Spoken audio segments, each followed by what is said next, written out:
నా పేరు శివమ్మ అండి. నేను హైదరాబాద్ నుంచి వచ్చాను. మాకు ఇలాగ తెలీదు, అంటే నేను ముందు నుంచి దేవుణ్ణి నమ్ముకోలేదు. నేను హిందువు. మా ఇంట్లో మా బాబు కొంచెం బాత్రూంలో స్కిడ్ అయి పడ్డాడు. పడిన తర్వాత కాలు బాగాలేక ఆపరేషన్ చేయించాము.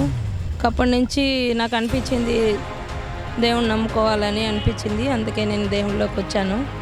ఇక్కడ ఇలాగ స్వస్థతలు జరుగుతున్నాయని నేను యూట్యూబ్లో మా వదిన గారు చెప్తే చూసి ఈరోజు ఒక 1 మంత్ నుంచి నేను అనుకుంటున్నాను, నేను వెళ్ళాలి అని అనుకుంటూ ఉన్నాను.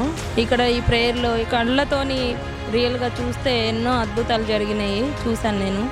కాబట్టి నేను నిజంగా దేవుడు ఇక్కడ ఉన్నాడు, స్వస్థతలు జరుగుతున్నాయని నేను కంప్లీట్గా నమ్మాను. కాబట్టి నేను కంప్లీట్గా దేవుని నమ్ముకోవాలని ఈరోజు కంప్లీట్గా నిర్ణయించుకున్నాను. ఫస్ట్ 6 గంటలకి మేము వచ్చాము ఇక్కడికి. స్టార్టింగ్ నుంచే నేను ఇవన్నీ చూశాను. ఇది చాలా నిజం. నేను చూశాను, స్వస్థతలు నా కళ్ళెదురుగానే జరిగాయి.